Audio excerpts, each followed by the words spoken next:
Hello students, welcome. आज का हमारा JEE main PYQ atomic structure का है। ये जो क्वेश्चन हम आज डिस्कस कर रहे हैं, फिजिक्स में भी बहुत आता है, क्योंकि जो टॉपिक फोटोइलेक्ट्रिक इफेक्ट है, वो physics as well as chemistry दोनों में है।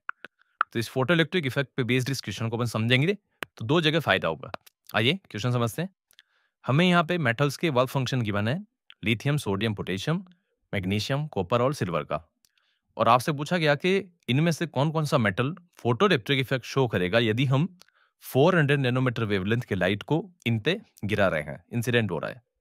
तो बच्चों, जैसे कि हम जानते हैं कि एक फोटोन की एनर्जी को हम लिख सकते हैं 1240 अपॉन लैम्डा इन नैनोमीटर।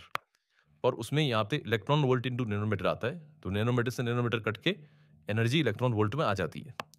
अब 1240 को डिवाइड किया 400 से, तो एक जीरो तो कैंसिल हो गया, फिर 4 से 3 टाइम्स और 1 टाइम और डिवाइड बाई 10 यानी 3.1 आ गया। तो जो फोटोन इंसिडेंट हो रहा है लाइट का, उसकी एनर्जी 3.1 है। और जैसा कि हम फोटोइलेक्ट्रिक इफेक्ट में पढ़ते हैं, उस मेटल से इलेक्ट्रॉन बाहर आ जाएगा जिसका वर्क फंक्शन 3.1 या उससे ज़्यादा हो, तो इलेक्ट्रॉन का इजेक्शन होता है। तो ऐसे में बच्चों, हमारे पास मैग्नीशियम, कॉपर और सिल्वर, इन तीनों का वर्क फंक्शन 3.1 से ज़्यादा है।